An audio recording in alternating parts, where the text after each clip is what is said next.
भाग शुरू हो गया है।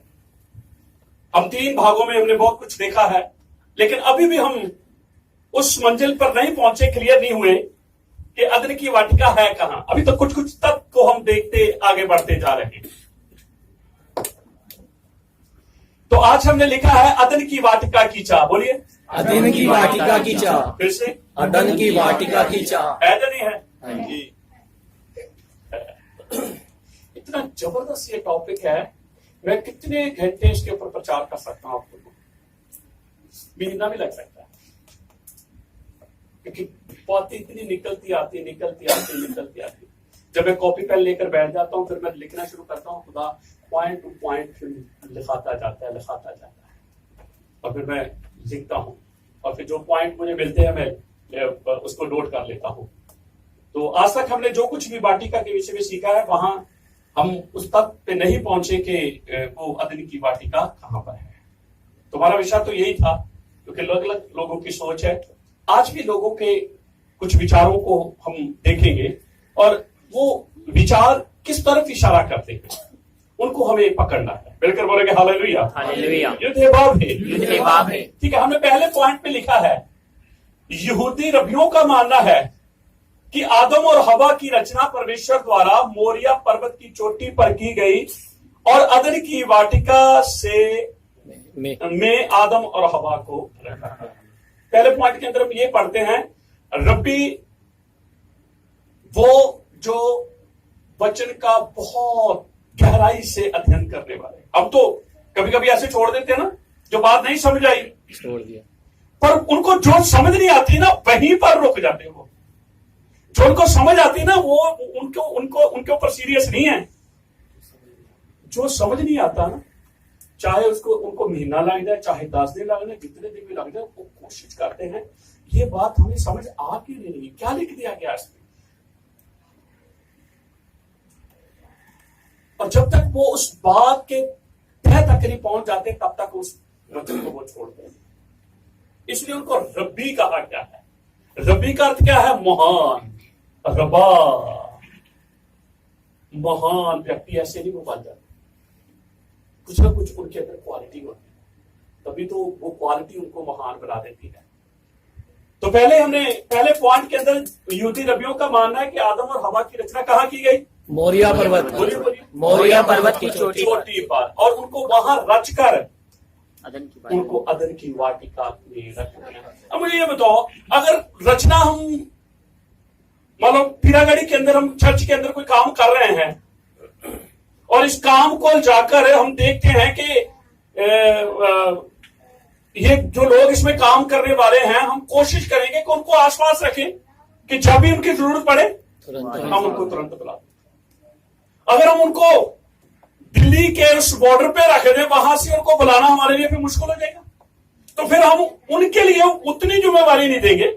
हमें पता है उनको टाइम लग सकता है, हम क्या करेंगे? जिम्मेवारी किनको देंगे? आसपास के लोग। ऐसे ही हैं आप लोग, जो चर्च में जैसे साउंड सिस्टम सेट करना है, किसने करना है? जहाब ने। चर्च की सफाई किसने करनी है? टाम ने। क्योंकि ये कहाँ रहते हैं? आसपास। इनको इन बात की, इन चीजों की रिस्पॉन्सिबिलिटी दे दी गई है। ऐसे ही अगर यहोवा परमेश्वर ने मोरिया पर्वत की चोटी पर आदम और हवा की रचना की गई, तो उनको वो बहरीन में, कुवैत में, इराक में, या ईरान में कैसे रख सकता है? खुदा ने उनको मिलना भी तो है ना। तो खुदा ने बिल्कुल उनको मोरिया पर्वत के पास में ही रखा। हालेलुया। ये मोरिया पर्वत है क्या? इसहाक की कुर्बानी कहां हुई? यरूशलेम का मंदिर कहां बना? मोरिया पर्वत। अच्छा, वहां पर आज अगर हम देखें मोरिया पर्वत की एक तस्वीर, तो वहां हमें एक मस्जिद बनी नजर आती है, जो सोने का गुम्बद है और नीले कलर की वो दीवारें हैं। क्या बोलते हैं उसको? डोम ऑफ द रॉक। बोलिए। डोम ऑफ द रॉक। रॉक किसको बोलते हैं? चट्टान। चट्टान को, मोरिया पर्वत को। और डोम जो है वो बना हुआ है, चट्टान के ऊपर कुछ बना हुआ है। ऐसे ही यरूशलेम का मंदिर जो था, वो मोरिया पर्वत की चोटी के ऊपर बनाया हुआ था। पूरे शहर में कहीं भी इंसान होगा तो उसको मंदिर के दर्शन, तभी ये बात कहां से आती? लोग ऐसे सिजदा करते हैं मंदिरों में, गुरुद्वारों में, मस्जिद में, क्यों सिजदा करते हैं? क्योंकि यरूशलेम में ऐसे लोग किया करते थे। सेंटर बिंदु है वो, जमीन का सेंटर है। ना यीशु मसीह इधर आया, ना इधर गया, ना इधर गया, ना किसमें आया? सेंटर। ताकि कोई भी उसके ऊपर दावा ना कर सके कि ये हमारा है। अगर वो इंडिया में आ जाता तो लोग क्या कहते, किसका है? हमारा ही है। अगर वो अमेरिका में आ जाता तो अमेरिकन क्या कहते, ये तो वो कहाँ आया? बीचों बीच में, ताकि वो सब कह सके कि वो हमारा है। मिलकर बोलेंगे हालेलुया। हालेलुया। युद्ध है बाब है, युद्ध है बाब है। तो दूसरा पॉइंट जो है, हमें ये मानना पड़ेगा कि आदम और हवा की रचना यरूशलेम में की गई, तो अदन की वाटिका और कहीं कैसे लगा सकते हैं? मोरिया पर्वत की चोटी पर आदम और हवा को रचा गया। परमेश्वर द्वारा उन्हें पर्वत के नीचे ही स्थित वाटिका के अंदर रखा गया। गान का अर्थ होता है नीचे की ओर। गान का अर्थ क्या है? नीचे की ओर। तो हम एक शब्द पढ़ते हैं ना, अदन की वाटिका, हम अदन का बाग कहते हैं ना, तो बाग का अर्थ क्या है? बाग को हिब्रू में क्या कहेंगे? गान। और गान का अर्थ क्या है? नीचे की ओर। बनाया ऊपर, रखा कहां? नीचे की ओर। नीचे रहकर वो मुझे ऊपर की ओर देखता है। अगर ऊपर ही, आज बंदे को ऊपर ही रखेंगे तो फिर आंखें फिर कहते हैं ऊपर ही रहती हैं जी। नीचे से आंखें ऊपर जाएं तो धन्यवाद। Hallelujah, hallelujah. हालेलुया। तो गान का अर्थ क्या है? नीचे की ओर। बनाया कहां? ऊपर। रखा कहां? नीचे। ये थोड़े थोड़े हमें इशारे मिल रहे हैं कि अदन की वाटिका यरूशलेम के पास है। अभी क्लियर नहीं हुआ, करेंगे आने वाले दिनों में, करेंगे, हम पढ़ते जाएंगे। ठीक है, तीसरे पॉइंट के अंदर हमने लिखा है 4000 बीसी के करीब आदम और हवा को बनाया गया। पाप के कारण आदम और हवा को वाटिका से बाहर निकाल दिया गया। आदम और हवा पूरब की ओर जाकर रहने लगे। उत्पत्ति 3:24। अदन की वाटिका कहां लगाई थी? पूर्व की ओर। रहने कहां लगे? पूर्व की ओर। आप क्या सोचते हैं, वो अब बागेदन से दूर जाकर रहेंगे? नहीं नहीं नहीं, पास रहेंगे। यादें जब सताएं बागेदन को देख, उनको पता चलेगा इतनी आराम भरी जिंदगी अब कितने कष्टों में अपने वंश को दिखाते होंगे, उसमें रहते थे। अब तो रह नहीं सकते। क्यों? पुराना कारखाना। क्योंकि स्वर्गदूतों की बाढ़ लगी हुई है। अब मुझे बताओ, इतनी दूर रख देते तो बागेदन के इर्द गिर्द बाढ़ लगाने की क्या जरूरत थी? बाढ़ क्यों लगाई गई? आसपास थे, क्योंकि ये कहीं आस पास ही थे और ये कभी भी बागेदन में आने की कोशिश कर सकते हैं। हालेलुया। तो 4000 बीसी के करीब आदम और हवा को बनाया गया। पाप के कारण आदम और हवा को वाटिका से बाहर निकाल दिया गया। आदम और हवा पूरब की ओर जाकर रहने लगे। उत्पत्ति 3:24 के अंदर ये बातें लिखी हैं। बहुत सारी खोजबीन से पता चलता था यरूशलेम के पूर्व में स्थित यरीहो शहर विश्व का सबसे प्राचीन शहर है। इतिहास के अंदर जाओ, आप इंटरनेट पे चेक करो, सबसे पुराना शहर कौन सा है? जरो आएगा। तो जरो के पास में तो है यरूशलेम, कोई दूर थोड़ा है। यरो बिल्कुल नीचे की ओर है और यरूशलेम उतना ही ऊंचे की ओर है। जकी कहां रहता था? बोलिए। जरो में। अंधा कहां बैठा था? तो यीशु मसीह कहा गया? तो फिर तो पास में ही होगा ना, तो तभी तो यीशु मसीह वहां पर घूम रहा था। तो प्राचीन जो शहर है वो कौन सा है? जिसका अस्तित्व बीसी 6000 से भी पुराना माना जाता है। अगर वाटिका कहीं और भी और थी तो जरो शहर कैसे बन गया? बनना तो आदम और हवा के द्वारा ही है ना। यरूशलेम यरो से 17 मील की दूरी पे, 17 मील को ज्यादा थोड़ा होता है,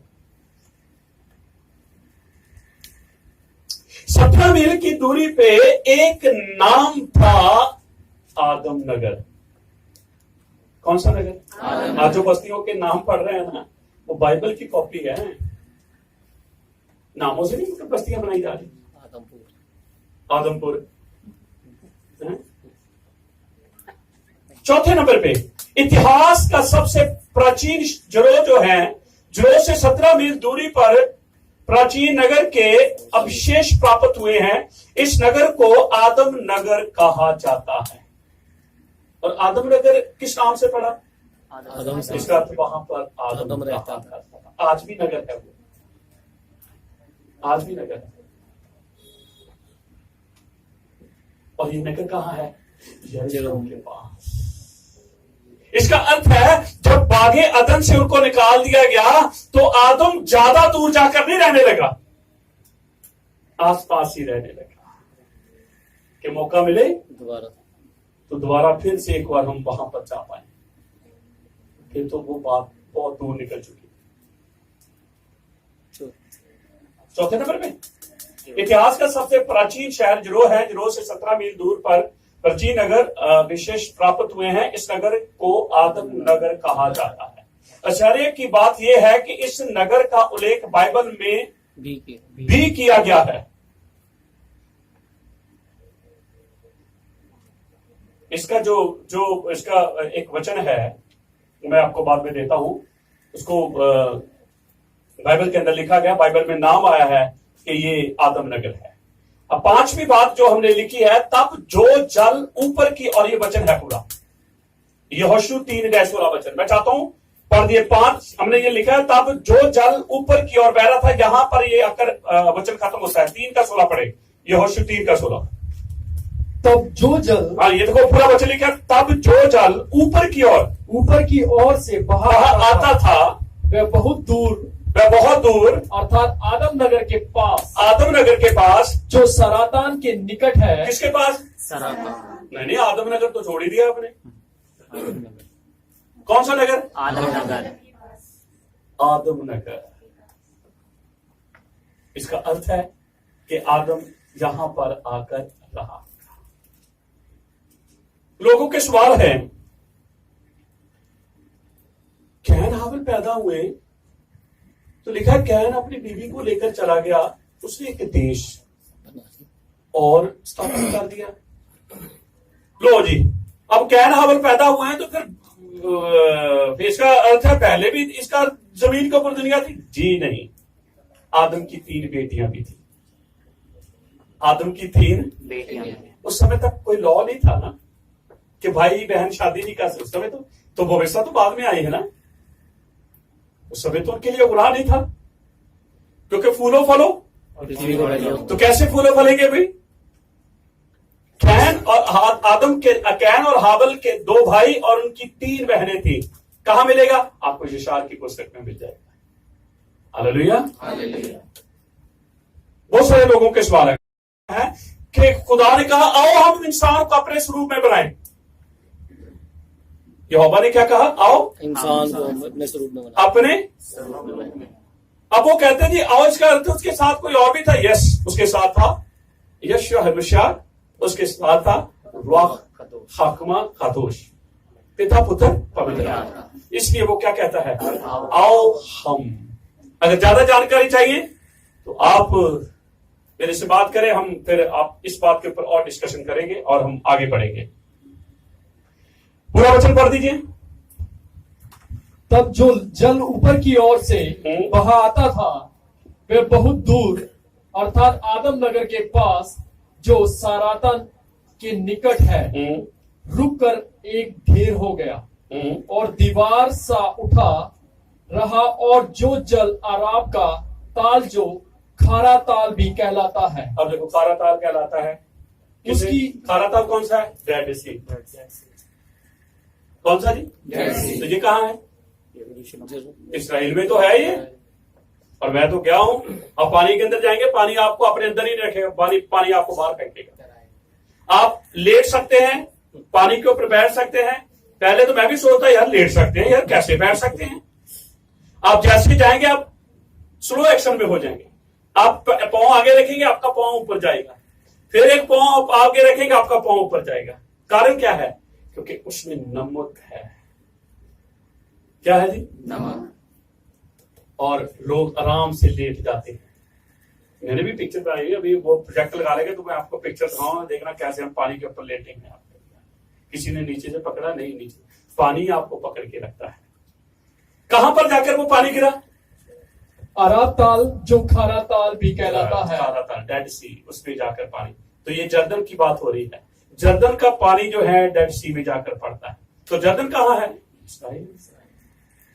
मिलकर बोलेंगे हालेलुया। तो ये कुछ कुछ हमें इशारे नहीं हो रहे हैं। अदनी की वाटिका के कुछ कुछ इशारे मिल रहे हैं जी। अभी क्लियर नहीं हम कर रहे हैं, क्योंकि क्लियर करेंगे तो फिर तो हमारे बागे-ए-अदन की स्टोरी खत्म हो जाएगी। बागे-ए-अदन के अंदर हमने भी अब देखेंगे हुआ क्या क्या। पहले हम थोड़ी सी जानकारी प्राप्त करें, हमें थोड़ा सा पता चल जाए कि बस वहीं पर बात हो रही है। ठीक, तो पाप करने के बाद आदम और हवा इसी नगर पर आकर रहने लगे थे। इसी कारण इस नगर को आदम नगर कहा जाने लगा। बागे-ए-अदन से निकाल दिया इनको, हाँ जी। अब बाहर आ गए। कैन हाबल पैदा हुए, 3 बेटियां पैदा हुई। हाबल को मार दिया गया, कैन को श्राप दे दिया गया। इसको कोई मारेगा तो कितना? 7 गुना। अब रबाई कहते हैं कि हाबल की मौत पत्थर मारने से हुई, और मारा भी कहां से? पीछे से। कैन ने जो बीज बोया उसकी फसल उसको मिलेगी। और रब्बी कहते हैं कि कैन के ऊपर जिस छत के नीचे था वो छत उसके ऊपर गिर गई, पत्थर ही उसके ऊपर गिर गया। पत्थर से उसने अपने भाई को मारा। किससे मर गया? पत्थर तो से। किसी ने तो नहीं मारा। इसलिए तो परमेश्वर ने कहा था ये खुद सजा पाएगा। इसको अगर कोई मारेगा तो कितना बदला लिया जाएगा? 7। तो कौन मारेगा उसको? कोई नहीं, खुद ही मरा। जिस पत्थर से उसने भाई को मारा उन्हीं पत्थरों से खुद मर गया। ठीक है, छठा पॉइंट, 6वां। आदम नगर यरूशलेम के पूर्व में स्थित है और उत्पत्ति की पुस्तक में बताया गया है कि आदम और हवा वाटिका से बाहर करने के बाद बाग के इर्द गिर्द पहरा लगा दिया गया। उत्पत्ति 3:24 के अंदर लिखा है, दूतों का पहरा भी पूर्व की ओर ही लगाया गया था। पूरी बाउंड्री में नहीं था। जो वाटिका की दिशा पूर्व की ओर थी ना, उसी जगह पर ही पहरा लगाया। और स्वर्गदूत पता कितने? 200 पर। कितने? उनको नजर रख रही थी, उनको नजर रखनी थी, लेकिन वो असफल हो गए। अब क्या कहां लिखा है? इशार की पुस्तक में लिखा है।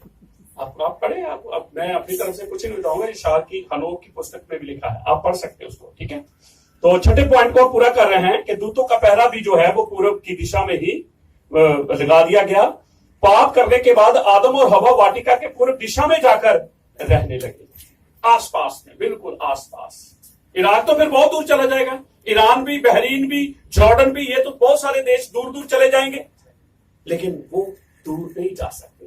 उनको पता है खुदा मोरिया पर्वत पर मिलता है। अगले पॉइंट में मैं दिखाऊंगा कि मोरिया पर्वत के ऊपर पहली वेदी बनाई। हाबल और कैन ने कहां से सीखा वेदी बनाना? कहां से भेंट देना, कुर्बानियां देना सीखा? कहां से? पिता से। बाप ये करता था, बेटे भी। तो बच्चों ने भी तो करना ही था। कोई बच्चे दिल से कर रहे थे, तो कोई बच्चे फॉर्मेलिटी पूरी कर रहे थे। कैन क्या कर रहा था और हाबल क्या कर रहा था? दिल से कर रहा था। कोई ना कोई तो आपका बच्चा ऐसा होगा जो दिल से करेगा। सारे नहीं हो सकते। Hallelujah, hallelujah. ठीक है, कौन जल्दी से। यह पर्वत पर आदम ने बनाई थी। ये संकेत है कि अदन की वाटिका यरूशलेम में ही स्थित थी, क्योंकि अगर मोरिया पर्वत यरूशलेम में है, यरूशलेम मोरिया पर्वत में है, तो पहली वेदी कहां बनी गई?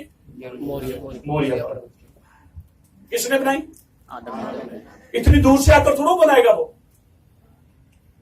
पास में रहता होगा तो वो आकर उस वेदी को बनाता है। मेन बाग ईदन के अंदर बाग से निकलने का कारण क्या हुआ?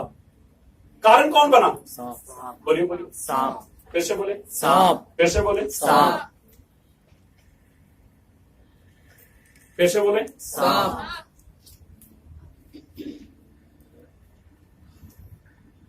सांप बातें कर रहा था, हवा से बातें नहीं की।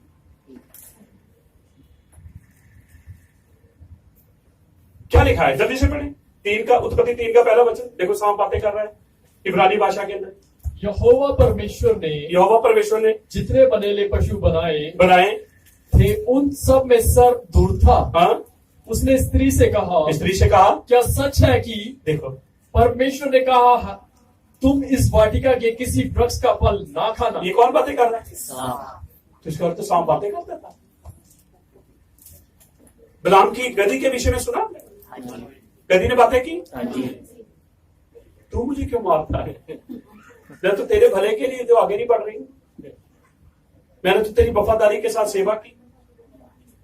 बातें करते हैं तो हम ये कह सकते हैं कि सांप पहले बातें करते थे? नहीं, ये नहीं कह सकते। हो सकता है कुछ समय के लिए सांप को यह करने की अनुमति मिली हो,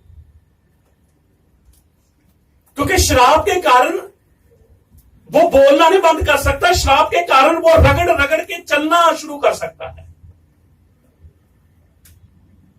श्राप के कारण श्राप क्या दिया गया उसको? मिट्टी में चले। और कैसे चलेगा? ये थोड़ा कहा कि तू बोल नहीं। अब ध्यान से सुने, गधी हमेशा बोलती नहीं रही। थोड़े समय के लिए उसे अनुमति मिली, उसने बोलना शुरू किया। ऐसे ही सांप को थोड़े समय के लिए अनुमति दी गई और उसने बातें करनी शुरू की। ठीक? और हवा से बिल्कुल हवा की तरह उसने बातें की। जो हमने आज को पॉइंट लिखा है इसमें हमें यह पता चलेगा कि जहां आदम और हवा को रखा गया था वहां सांप भी रखे गए। तो उस समय में सांप से उनको डरने की जरूरत नहीं थी। भाई अब हमें सांप का रूप पता चल गया ना कि जिसको वो डरता है वो मर जाता। इसलिए भैंस आ गया लोगों के अंदर। कई लोग तो छोटा सा सांप लेके देते, कहते आज हमने शैतान देखा था। अब सांप को इतना बदनाम कर दिया कि उसको कौन सा नाम दे दिया? हाँ, सांप भी डर गया बेचारा। मिलकर बोलेंगे हालेलुया। यरूशलेम में पैरों वाले सांपों का मिलना कुछ वर्षों पूर्व के कुछ लोगों ने, मेरा पूरा पॉइंट मैं नहीं चाहता मैं पूरा पॉइंट पढ़ूं, मैंने लिख दिया, आप नोट कर लेना। कुछ खोजकर्ताओं ने यरूशलेम के इर्द गिर्द खोज की, उनको सांप मिले, पैरों वाले सांप। अब दिमाग में पता क्या, अच्छा सांप खड़े होंगे? क्या पक्षी के पैर अलग नहीं होते? भेड़ बकरियों के पांव अलग नहीं होते? मगरमच्छ के पैर अलग नहीं होते? ऐसे थे। अब बात ये सोचना, अच्छा हमारी तरह ऐसे खड़ा होगा सांप, बात करता होगा हवा और बिल्कुल बोलेंगे हालेलुया। तो खोजकर्ताओं को यरूशलेम के इर्द गिर्द ऐसे कुछ सांप के जो पिंजर हैं वो मिले हैं, जिनके पांव हुआ करते थे पहले। तो इस बात से भी ये पता चलता है कि अदन की वाटिका यरूशलेम के इर्द गिर्द। अभी भी हम दावे के साथ नहीं कह रहे हैं, लेकिन एक टाइम आ जाएगा मैं दावे के साथ आपको फिर बोलूंगा वो कहां पर। ये तो थोड़े थोड़े हमें इशारे मिलते जा रहे हैं। ठीक, अगर पांव वाले सांप थे तो हम कहेंगे फिर आज क्यों नहीं है? क्योंकि बाइबल के अंदर परमेश्वर ने इसे शाप दे दिया। कैसे चलेगा तू? रगड़ रगड़ के, पेट के, घिसड़ घिसड़ के तू चलेगा। अब तू पांव से चलने की शक्ति तेरी खत्म होगी। बहुत बड़ा श्राप है अगर आदमी दोनों टांगों से अपाहिज हो जाए। जीना आसान है उसके लिए? मुश्किल हो जाएगा। मिलकर बोलेंगे हालेलुया, हालेलुया, हालेलुया। हालेलुया। मैंने ये पूरा एक पैसेज लिखा हुआ है, आप उसको आराम से पढ़ना है। कुछ खोजकर्ताओं ने कहाँ कहाँ खोज की, कौन से एरिया में खोज की, वो मैंने सारे नाम लिखे हुए हैं। और आप, मैं पास्टर अब्राहम से निवेदन करूंगा इसकी पूरी पिक्चर ले लें कि जो हमारे भाई बहन फेसबुक के ऊपर इन वचनों को सुनते हैं, मैं चाहूंगा कि वो उस पैराग्राफ को पढ़ लें ताकि वो और इन बातों को सीख कर आशीष पाएं।